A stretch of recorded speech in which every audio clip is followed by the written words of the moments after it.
तो आज के व्याख्यान को आरंभ करते हैं।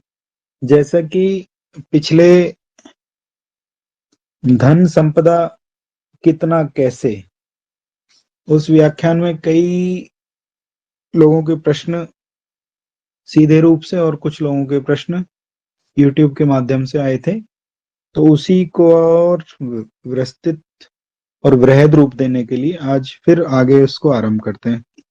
हिंदी के मास किस प्रकार से, नक्षत्र किस प्रकार से, ऋतुएं किस प्रकार से, नक्षत्रों में गुण किस प्रकार से, नक्षत्रों की शांति किस प्रकार से, नक्षत्रों का गुण क्या है और नक्षत्रों का वर्गीकरण कैसे, एवं यदि समय मिला तो एक छोटा सा संकेत अश्विनी नक्षत्र पे भी देने का प्रयास करेंगे, जिससे आज की व्याख्या एक रोचक परिणाम लेके आ सके। ये सभी व्याख्यान आचार्यों की कृपा से, आचार्य श्री मिश्र जी की कृपा से एवं विभिन्न मुहूर्त ग्रंथ और ग्रंथों का समावेश करके आप लोगों के लिए साझा कर रहे हैं। तो जैसा कि हर नक्षत्र अपने आप में एक महत्व रखता है, उन्हीं नक्षत्रों के नाम पर हिंदी के जो मास हैं या जो चंद्रमास हिंदी कैलेंडर में, हिंदी पंचांगीय स्थिति में बताए गए हैं, चैत्र, बैसाख, जेठ, आषाढ़, सावन, भाद्रव, अश्वन अर्थात अघन, कार्तिक, मघाशीस, पौष, माघ और फाल्गुन। तो उनका नामकरण कैसे हुआ और उसमें छुपा हुआ संकेत क्या है या उसका ज्योतिष से क्या लेना देना है, इसी चर्चा को आज आगे करेंगे। तो चैत्र माह जो होता है, जो अभी कुछ ही दिनों के भीतर, अर्थात आज का हमारा व्याख्यान ठीक शिवरात्रि से पहली रात को है और कुछ ही समय के भीतर भीतर होलिका रंगोत्सव का पर्व भी आएगा एवं उस रंगोत्सव के पर्व के बाद नवरात्र का, चैत्र पक्षीय नवरात्रों का आगमन हो जाएगा। तो यही चैत्र अपने आप में भारतीय वैदिक ज्योतिष का मूल आधार है। यहाँ से पूरे वर्ष के बारे में संकेत मिलता है। तो पहला माह हुआ चैत्र। चैत्र का नामकरण हुआ है चित्रा नक्षत्र से। चैत्र अंग्रेजी के मार्च महीने के सन्निकट पड़ेगा, उसके मध्य में, उसके आसपास, क्योंकि चंद्रमास की गति और अंग्रेजी मास की गति थोड़ी भिन्न होती है, तो कभी कभी उसमें जो डेट है, जो उसमें तिथि है, उसमें आगे पीछे जाएगा। हिंदी की तिथि के अनुसार मास आरंभ होता है।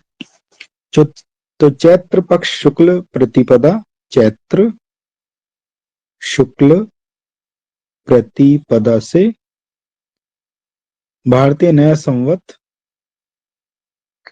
आरंभ हो जाता है। एक और भी बात का ध्यान रखिए, संवत और संवत्सर दोनों में बहुत ही अंतर है, क्योंकि बृहस्पति की जो गति है वो भी एक वर्ष की है। अर्थात बृहस्पति यदि किसी राशि के भीतर बैठा हुआ है तो अगली राशि के भीतर जाने में वो एक वर्ष का समय लेता है। तो एक अवधि निर्धारित करते हैं बृहस्पति और एक अवधि निर्धारित करते हैं सूर्य। 365 दिन और 365 दिन, इसमें थोड़ा बहुत अंतर होता है, घंटे मिनट का, इतना ही केवल अंतर होता है, इससे ज्यादा नहीं है। तो विक्रमी संवत, एक संवत का जो निर्धारण करते हैं वो सूर्य करते हैं, और जो संवत्सर है उसका निर्धारण करते हैं बृहस्पति, क्योंकि दोनों ही हमारे वर्ष परिवर्तन का संकेत है। किंतु मान्यता किसकी है? हमारे पास सूर्य की अधिक मान्यता कही गई है। बृहस्पति से मेदिनी के ऊपर ज्यादा विचार किया जाता है। ऐसा नहीं है कि उसका विचार उस पर नहीं करते होरा शास्त्र के ऊपर, लेकिन मेदिनी के ऊपर बृहस्पति का विचार अधिक है, क्योंकि जीवों को संरक्षण प्रदान करने वाला है बृहस्पति, और सूर्य बीज बनाने वाला ग्रह है। तो इसी कारण से आज की जो हम व्याख्या आरंभ कर रहे हैं, तो चैत्र शुक्ल प्रतिपदा से मास का आरंभ होगा। तो इसका चैत्र क्यों नाम बना, इसके पीछे क्या कोई तर्कीय बिंदु है? ऐसे ही उठा के रख दिया गया चैत्र? चैत्र चित्रा नक्षत्र से बना हुआ है, और चूंकि ये एक समय खंड होता है जिसके भीतर 2 नक्षत्र और एक ही महीना आएगा जिसके भीतर 3 नक्षत्र भी पड़ेंगे।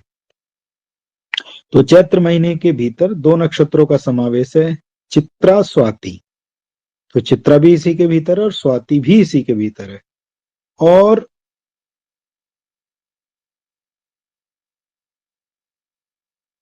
इस चित्रा नक्षत्र के नामकरण से चैत्र महीने का नाम पड़ा। तो पहला महीना हुआ हमारे पास चैत्र, और नक्षत्र अधिपति हुए चित्रा, किंतु इस महीने का स्वामी ग्रह होता है राहु। अर्थात जो व्यक्ति शुक्ल पक्ष में चैत्र महीने में जन्म लिया है, यहाँ एक और बात का ध्यान रखना चाहिए, यदि व्यक्ति का जन्म, आचार्य मिश्र ऐसा कहते हैं, यदि व्यक्ति का जन्म चैत्र महीने में हुआ है किंतु किस में, शुक्ल पक्ष में हुआ है, तो महा का स्वामी होगा राहु। कृष्ण पक्ष में महा का स्वामी बदल जाएगा, आगे आने वाली व्याख्या में बताएंगे। वैशाख महीना, जिसको वैशाख कहते हैं, वैशाख महीना अप्रैल के मध्य में जाके पड़ेगा, अप्रैल के आसपास। और इस माह के भी अधिपति 2 नक्षत्र बनेंगे, कौन से, विशाखा और अनुराधा। चित्रा स्वाति विशाखा अनुराधा ज्येष्ठा मूला, यदि आप इन्हें श्रृंखलाबद्ध पढ़ेंगे तो आप ये देखेंगे कि अश्विन से, अर्थात अघन से, यहाँ पे देखिए अघन, ठीक है, अश्विन मास जो शीतकालीन समय के आसपास पड़ेंगे, तो अश्विन से शुरू होता है। तो अश्वनी भरणी और कृत्तिका रोहिणी मृगशिरा आद्रा पुनर्वसु पुष्य अश्लेषा मघा पूर्व फाल्गुनी उत्तर फाल्गुनी, ठीक है, चित्रा स्वाति विशाखा अनुराधा ज्येष्ठा मूला पूर्वाषाढ़ा उत्तराषाढ़ा श्रवण धनिष्ठा सतविशा पूर्व भाद्रपद। इस प्रकार से 12 महीनों के नामकरण 12 नक्षत्रों के ऊपर है। तो चैत्र महीने का नामकरण किससे हुआ, चित्रा से। वैशाख महीने का नामकरण हुआ विशाखा नक्षत्र से, साथ में इसमें जुड़ा हुआ है कौन सा, अनुराधा भी। तो चैत्र महीने के अंदर 2 नक्षत्रों का प्रवेश है, चित्रा स्वाति, लेकिन इसके स्वामी कौन है, राहु। अर्थात यदि किसी व्यक्ति का जन्म चैत्र महीने में शुक्ल पक्ष में हुआ हो, यदि किसी व्यक्ति का जन्म चैत्र महीने के शुक्ल पक्ष में हुआ हो और उसकी जन्म पत्रिका में राहु भी बलवान हो, तो आप ये देखेंगे कि चैत्र महीने का समय जब आएगा तो राहु उसको विशेष प्रकार की प्राप्तियां कराएगा। अर्थात मार्च के महीने में यदि किसी व्यक्ति का जन्म हुआ हो मार्च में, कौन सा, चैत्र शुक्ल पक्ष में, वहां पे हिंदी के कैलेंडर का इस्तेमाल करना पड़ेगा, हिंदी पंचांग का प्रयोग करना पड़ेगा। तो ऐसे व्यक्ति के जीवन में राहु एक बड़ी भूमिका निभाते हैं। यदि वो जन्म पत्रिका में और भी शुभ स्थानों में बैठे हैं, अर्थात केंद्र स्थानों में बैठे हैं, त्रिकोण स्थानों में बैठे हैं, तो राहु की दशा, राहु का महीना, राहु का खंड अपने आप में बहुत अधिक योग निर्मित करता है। दूसरा महीना हुआ वैशाख। वैशाख महीने के स्वामी कौन हुए, वैशाख महीने के स्वामी हुए अप्रैल महीने के स्वामी कौन, नक्षत्र हुआ विशाखा और अनुराधा इसमें जुड़ा हुआ नक्षत्र है। तो इसके स्वामी भी फिर दोबारा से राहु ही है, अर्थात 2 महीनों का अधिपत्य राहु ग्रह के पास है। यदि व्यक्ति वैशाख महीने के भीतर शुक्ल पक्ष में जन्म लिया है और राहु उसमें फिर बलवान है, तो आप ये देखेंगे कि उसको प्राप्तियां चैत्र वैशाख दोनों महीनों में अच्छी हो सकती हैं। इसके उपरांत आया ज्येष्ठ महीना, जेठ महीना जिसको बोलते हैं, ठीक है। जेठ महीने के अंदर एक और भी गुण देखा गया है, जैसे चैत्र महीना जो देखा गया ऐसे व्यक्ति बड़े ही कलात्मक होते हैं। चैत्र महीने में जिनका जन्म होते बड़े ही कलात्मक होते हैं, आर्टिस्टिक नेचर के होते हैं। वैशाख महीने से भी गुण धर्म निकल के आते हैं।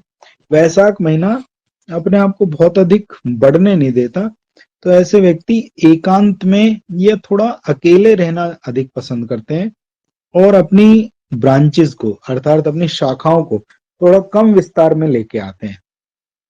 यहाँ पे महीना पहले देखना चाहिए, जो पंचांग कुंडली का बनेगा उस कुंडली के भीतर व्यक्ति किस महीने के शुक्ल पक्ष में है जन्म या कृष्ण पक्ष में है। जब आगे कक्षाएं बढ़ेंगी तो बताएंगे कि कृष्ण पक्ष में कैसे देखेंगे और शुक्ल पक्ष में कैसे।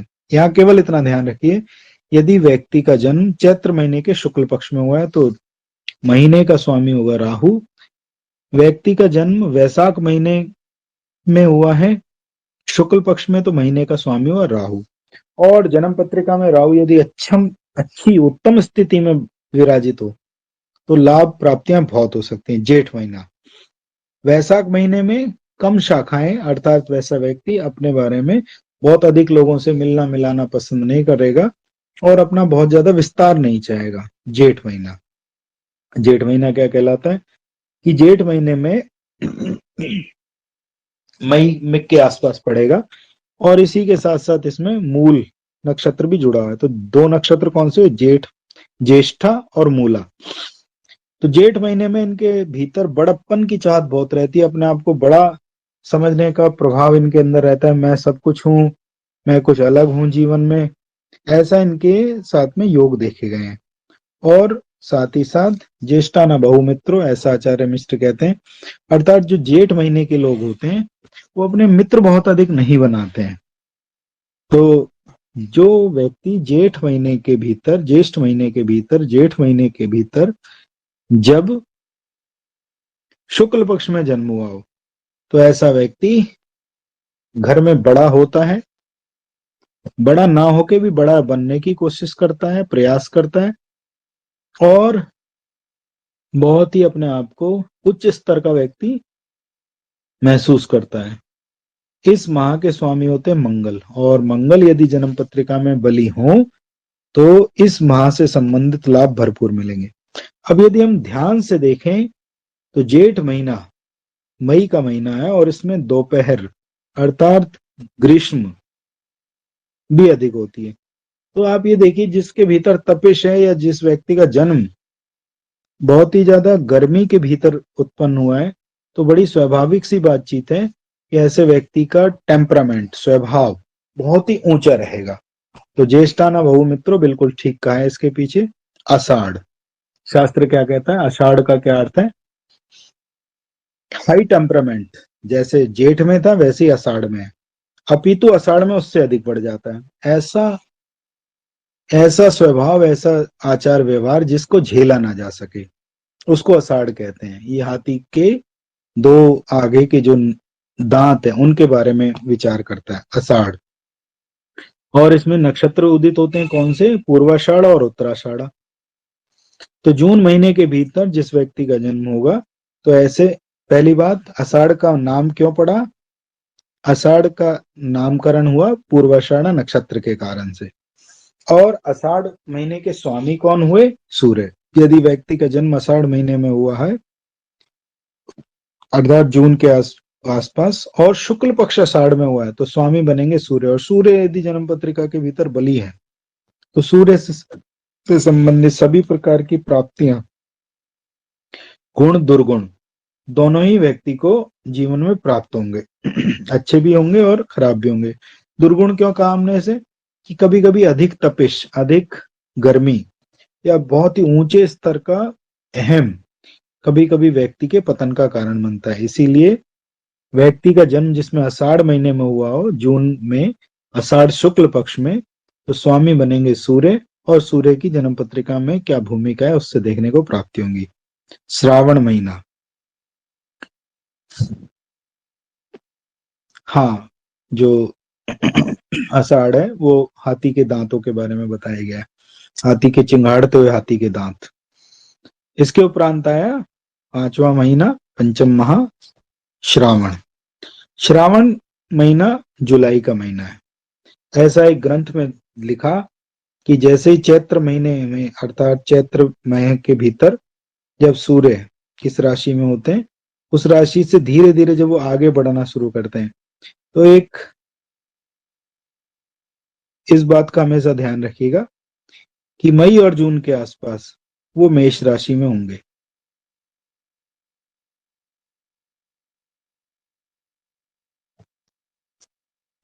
तो इससे पहले किस में होंगे? मेष से पहले मीन में, मीन से पहले किस में होंगे? कुंभ में। तो यदि आज देखा जाए तो कौन सा महीना चल रहा है इस समय पे? इस समय हमारे सूर्य हैं कुंभ राशि के भीतर, और कुंभ राशि के भीतर यदि महीना चल रहा है तो अभी कौन सा चंद्रमास है? माघ। तो माघ जनवरी के आसपास और फरवरी के आसपास, जनवरी से फरवरी के बीच में, ठीक है। तो श्रावण महीना, श्रावण महीने के बारे में कहा है, श्रावण किससे बना हुआ है? श्रवण नक्षत्र से। इसमें साथ में सम्मिलित है धनिष्ठा नक्षत्र।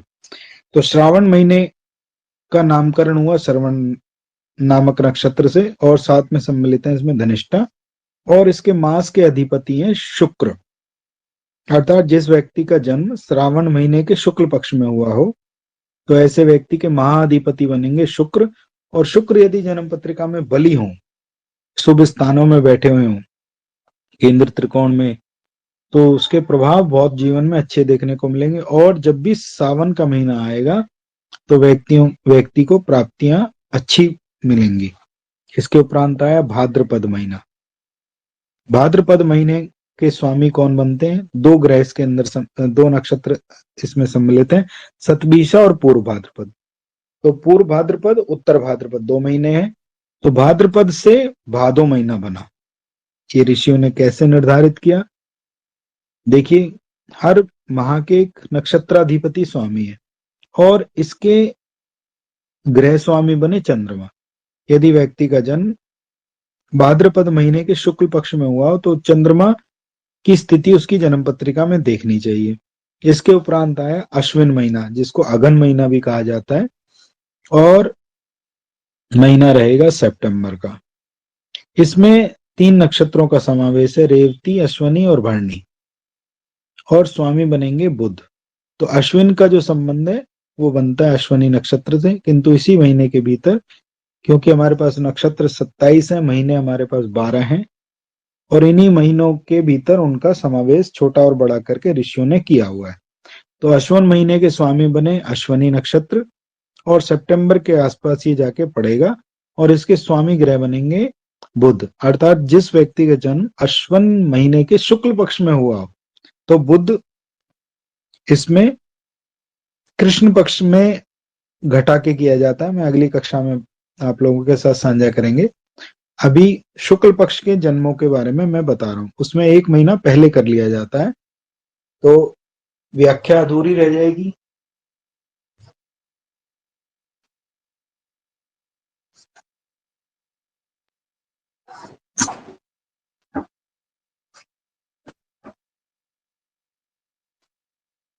विषय इधर से उधर हो जाएगा, लेकिन आप लोगों के मन में यदि कोई प्रश्न है तो उसको लेना आवश्यक है, क्योंकि फिर वो प्रश्न आपके मन में कौंधता रहेगा। तो उसको साझा कर देते हैं।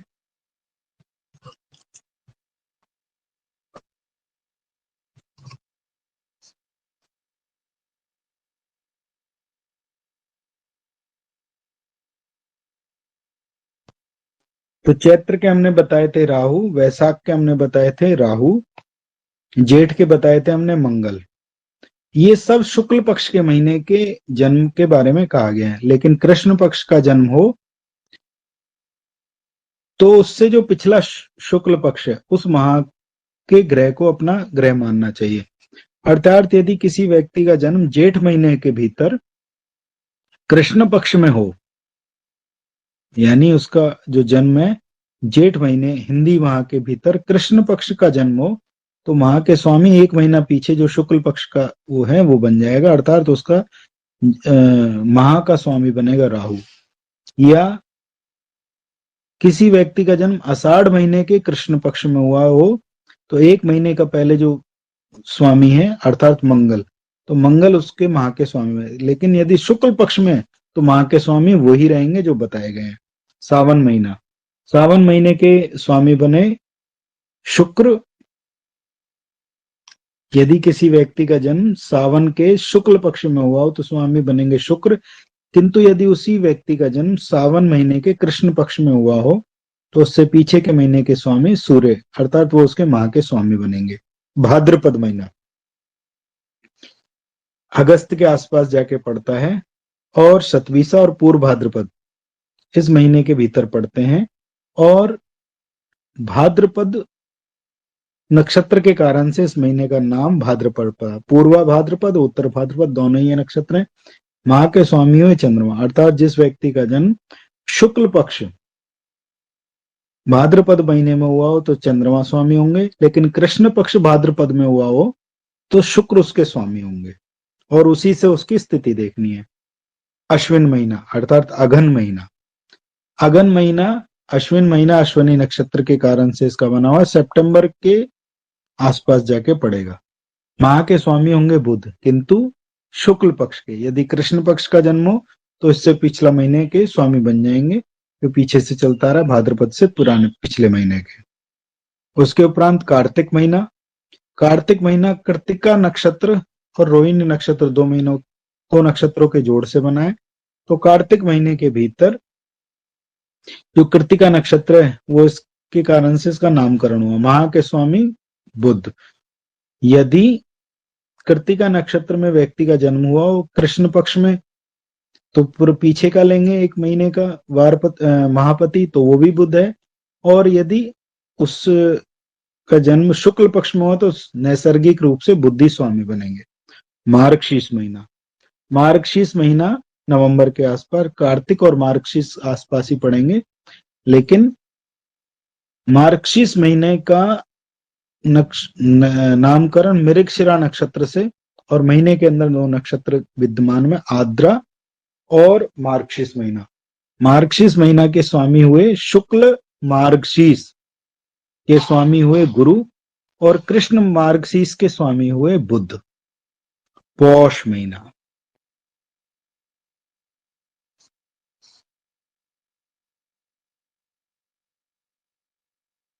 पौष का महीना स्वामी हुए कौन से? पुष्य नक्षत्र अर्थात 2 नक्षत्रों के जोड़ से बना पुनर्वसु और पुष्य, इसी कारण से उसे पौष का दिसंबर के उसमें पड़ेगा।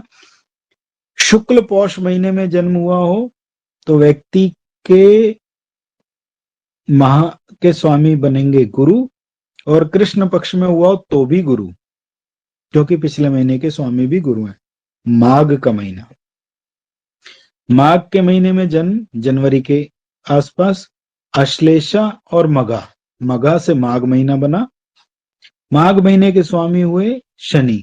यदि जन्म पत्रिका में शनि बलवान है अर्थात शुक्ल पक्ष माघ महीने में जन्म हुआ हो तो शनि, और यदि कृष्ण पक्ष माघ महीने में जन्म हुआ हो तो बृहस्पति को पत्रिका में देखना चाहिए। अंत में आया फाल्गुन, फाल्गुन महीना पूर्वा फाल्गुनी उत्तरा फाल्गुनी, फाल्गुन नाम से महीना बना और फरवरी का महीना हुआ। इसी महीने के भीतर फुलेरा दूज नामक पर्व भी आता है। स्वामी हुए कौन? शुक्ल फाल्गुन शनि, और यदि कृष्ण पक्ष फाल्गुन है तो क्यों उससे पहले का महीना है उसके स्वामी भी शनि, तो इन दोनों महीनों के स्वामी शनि ही बन जाते हैं। इस प्रकार से हमने देखा चैत्र से चित्रा, वैशाख से वैशाखा, ज्येष्ठ से ज्येष्ठा, आषाढ़ से पूर्वाषाढ़ उत्तराषाढ़ा, श्रवण से सावन से श्रवण, भाद्रपद अर्थात पूर्व भाद्रपद उत्तर भाद्रपद, अश्विन अर्थात अश्वनी नक्षत्र, कार्तिक अर्थात कृतिका नक्षत्र, मघाशीष अर्थात मृगशिरा नक्षत्र, पौष अर्थात पुष्य नक्षत्र, माघ महीना अर्थात मघा नक्षत्र, फाल्गुन अर्थात पूर्व फाल्गुनी और उत्तर फाल्गुनी। यदि ये माह के स्वामी जन्म पत्रिका में बलवान हो तो इन महीनों के भीतर जन्म हुआ हो तो जब जब ये व्यक्ति का जन्म के आसपास का समय आएगा और महापति बलवान है तो उसको कुछ अतिरिक्त बल की प्राप्ति होती है उन महीनों के भीतर। और यदि वो जन्म पत्रिका में पीड़ित होगा तो उन महीनों के भीतर ही व्यक्ति जीवन में कष्ट पाएगा। इसके उपरांत है ऋतुएं। ऋतुएं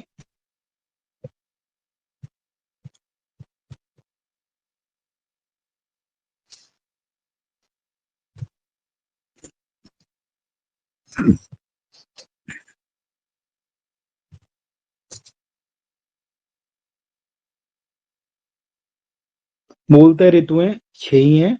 उसका कारण क्या है, 2-2 महीने की ऋतुएं होती हैं, लेकिन महीने के अनुसार ऋतुओं का थोड़ा सा वर्गीकरण और अधिक कर दिया गया है। ग्रीष्म ऋतु के स्वामी हुए सूर्य, वर्षा ऋतु के स्वामी हुए चंद्र, और पुनः दोबारा से ग्रीष्म ऋतु के स्वामी हुए मंगल। तो 2 ऋतुओं के स्वामी कौन हुए? मंगल। ठीक है। वर्षा ऋतु के स्वामी हुए चंद्रमा, शरद ऋतु के स्वामी हुए बुध। तो यदि अब इनमें से दोबारा से देखें तो ऋतुएं कितनी बन गई जिस हिसाब से हमारी होनी चाहिए थी, क्योंकि सूर्य और मंगल 2 ऋतुओं के स्वामी बन गए। तो हमारे पास ऋतुएं आई कितनी? 6। जो हमने 7 लिखी थी ऋतुएं, हमारे पास कितनी रही? 6, क्योंकि मूलतः ऋतुएं 6 ही हैं। ग्रीष्म, वर्षा, शरत, हेमंत, वसंत, शिशिर। बिटर कोल्ड, कड़ाकेदार ठंड, शनि के अधिपत्य में। वसंत ऋतु, जब नए पुष्प खिलते हैं, ये अपने आप में कोपलें खिलती हैं, बृहस्पति और खिल जाते हैं। वसंत, जब शरत ऋतु है, थोड़ा ऋतु ऐसी हो जब बहुत अधिक बरसात के बाद का जो महीना होता है वो। और इस प्रकार से 6 ऋतुएं हैं, 2 महीने की एक ऋतु, और सभी ऋतुओं का स्वामी होता है बुध। जैसे सूर्य होते हैं अयन अर्थात 6 माह के स्वामी, चंद्र होते हैं क्षण के स्वामी, मंगल होते हैं दिन रात के स्वामी, और ऋतुओं के स्वामी अर्थात अवधि के बोल रहा हूं मैं यहाँ पे, सभी ऋतुओं के स्वामी नहीं बोला, अवधि। जो ऋतुओं की अवधि को नियंत्रण करता है वो है बुध। बुध का अर्थ है 2 माह। सूर्य और मंगल ग्रीष्म ऋतु के स्वामी, चंद्रमा वर्षा ऋतु के स्वामी, बुध शरत ऋतु के स्वामी, गुरु हेमंत ऋतु के स्वामी, और शुक्र वसंत, वसंत संपात भी कहते हैं, और शिशिर हमारे, देखिए जब आप देखेंगे वसंत संपात, हल्के हल्के से पत्ते झड़ रहे होते हैं, नई कोपलें आती हैं। हेमंत और वसंत का यही एक वो है, एक जब खल्लित होता है तो दूसरा उत्पादन करता है, यही इन ग्रहों की महिमा है। और शिशिर, जिस समय कड़ाकेदार ठंड, चुभने वाली शीत ऋतु आरंभ हो जाती। तो यहाँ पे पंचांग के अनुसार ये देखिएगा कि व्यक्ति किस ऋतु में जन्म हुआ है उसका, जो पंचांग जब बनेगा, अभी इसीलिए मैंने बोला है क्योंकि पंचांग का भी विषय आगे चल के धीरे धीरे समझ आएगा। तो व्यक्ति जिस ऋतु के भीतर, जिस ऋतु के भीतर उसका जन्म हुआ है, उस ऋतु से अतिरिक्त बल मिलता है। उस ऋतु से उस ऋतु के स्वामी की स्थिति यदि बलवान हो तो अतिरिक्त बल की प्राप्ति होती है। अर्थात किसी व्यक्ति का जन्म यदि ग्रीष्म ऋतु में हुआ हो और मंगल या सूर्य बली हो पत्रिका के भीतर, तो आप देखेंगे उसके जीवन में जब जब ग्रीष्म ऋतु आएगी तब तब उसके जीवन में कुछ आर्थिक प्रगति, तरक्की, सामाजिक उन्नति, प्रगति, तरक्की होंगी। इसी प्रकार से यदि वो पीड़ित होंगे तो उस समय पे उसको, जैसे हमारी बहन जी ने पूछा था एक पूर्व कक्षा के भीतर, कि एक व्यक्ति को कभी कभी ये मूलतः घात चक्र के भीतर भी पढ़ा जाएगा, जब आगे विषय आएगा, मुहूर्त का खंड भी है। साथ ही कई लोगों से सुनने को मिलेगा ये मेरा महीना अच्छा नहीं गया, ये महीना मेरा बहुत अच्छा गया। अर्थात वो देखने से आपको पता चलेगा कि महापति अर्थात उस महा का पति जो है वो कितना पीड़ित है। जैसे मैंने बता ही दिया आपको, इसका आगे की उचित भविष्य कथन की तकनीकों में भी प्रयोग करेंगे कि महापति अर्थात चैत्र महीने मार्च का स्वामी राहु, वैशाख महीना अप्रैल का स्वामी राहु। तो यदि जन्म पत्रिका में राहु पीड़ित हो तो ये देखने का विषय रहेगा कि मार्च और अप्रैल उसके कैसे व्यतीत होते हैं। और एवं यदि उसका जन्म ही इन्हीं दोनों में से किसी महीने में हुआ हो, तो और वो बली और निर्बल है, तो कैसे प्रतीत होते हैं। तो इस प्रकार से भी उच्च भविष्य तकनीक में इसका प्रयोग करना चाहिए। तो सूर्य मंगल दोनों स्वामी हुए ग्रीष्म ऋतु के, चंद्रमा वर्षा ऋतु के, बुध शरत ऋतु के, गुरु हेमंत ऋतु के, शुक्र वसंत ऋतु के। वसंत जब पढ़ाएंगे अलग से इसको पढ़ाएंगे तो काम बाण में इसका एक बहुत विशेष महत्व कहा गया है। अभी विषय से भटक जाएंगे क्योंकि कल शिवरात्रि का पर्व है, तो भगवान शिव ने ही काम को भस्म किया था। तो जब कामदेव ने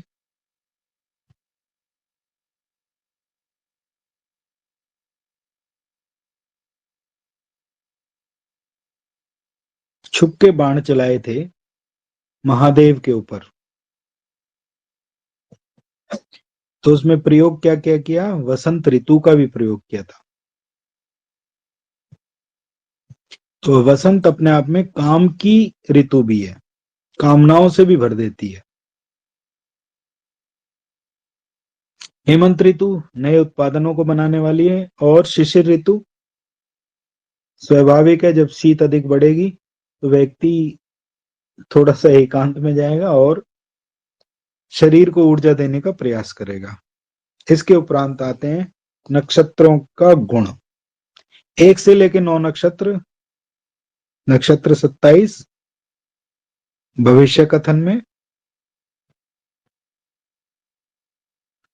एक नक्षत्र और 28,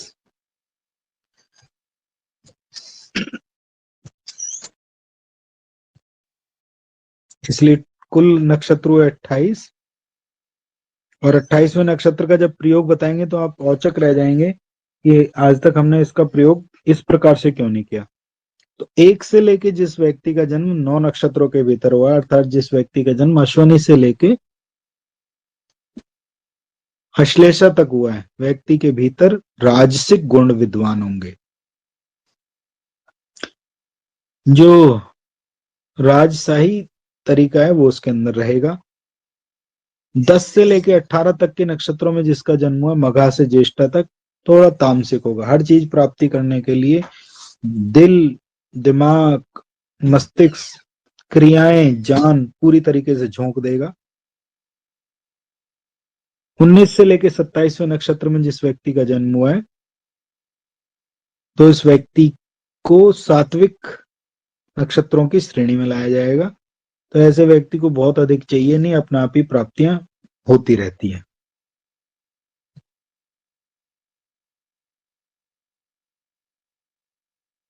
बेटा जन्म नक्षत्र ही होता है चंद्रमा का जो नक्षत्र है। इसके उपरांत है नक्षत्र शांति का विधान। यहां से आज आपके लिए थोड़ा सा उपाय ज्योतिष के ऊपर विचार बता देते हैं। कभी कभी अनिष्ट ग्रहों का गोचर,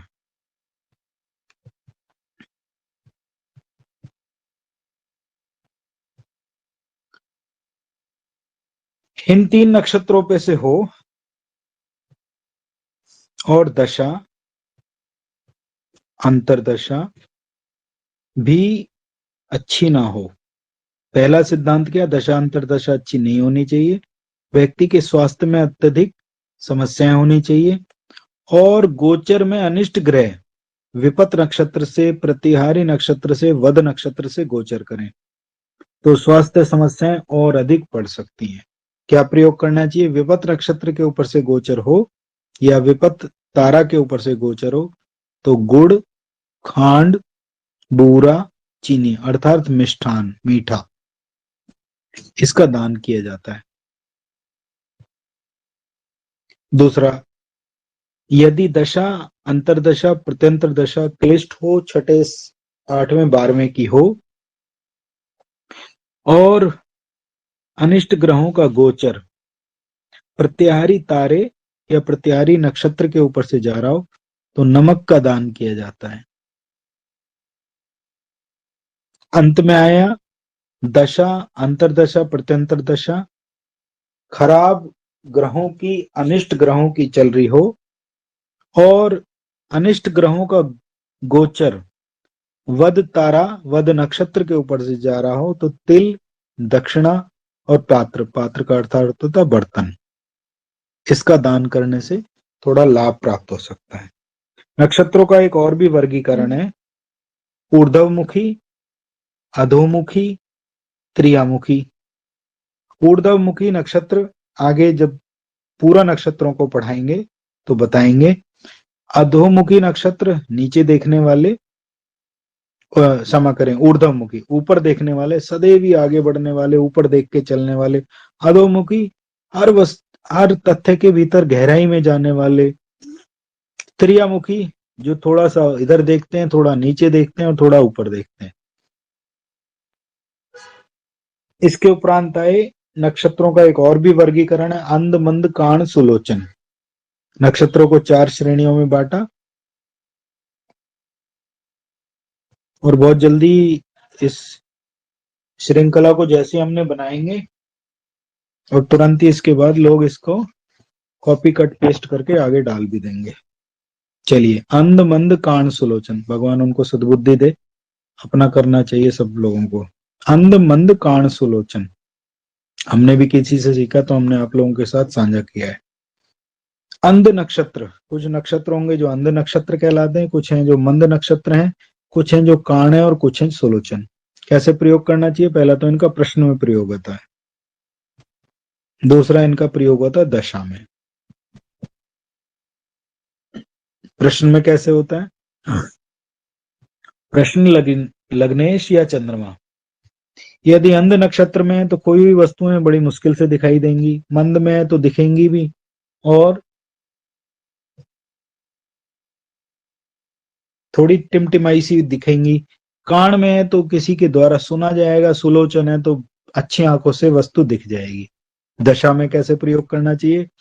व्यक्ति की दशा का जो विंशोत्तरी दशा नक्षत्र है वो किस श्रृंखला में आ रहा है, अंध में आ रहा है, मंद में आ रहा है, कान में आ रहा है या सुलोचन में आ रहा है, उसी के अनुसार उसको अपने जीवन में उस दशा के अंदर निर्णय लेने की उतनी ही उपलब्धियां रहेंगी। अर्थात यदि अंध में है तो बार बार उसके सामने व्यक्ति को ये समस्या आएंगी कि मैं इस समय क्या निर्णय लूं। मंद में है तो निर्णय ले लेगा लेकिन थोड़ा मध्यम तरीके से लेगा। कान में है तो दूसरों की बातें सुन के ज्यादा निर्णय लेगा। सुलोचन में है तो स्पष्टवादिता से ऐसा व्यक्ति अपने निर्णय लेगा भी और आगे जीवन में आगे बढ़ेगा। नक्षत्रों का एक और वर्गीकरण भी है, सृष्टि, स्थिति, संहार। सृष्टि, स्थिति जैसा है वैसा है, संहार अर्थात समाप्त होने वाला। अब इसका प्रयोग अभी बताना आप लोगों के लिए उचित नहीं है, वरना कक्षा का मूल आधार पूरा बिगड़ जाएगा। आने वाली शिवरात्रि की आपको बहुत बहुत हार्दिक शुभकामनाएं और इसके उपरांत हम शिवरात्रि के बाद की व्याख्यानों में आप सभी के प्रश्नों का उत्तर भी लेंगे और जवाब भी लेंगे, प्रश्न भी लेंगे और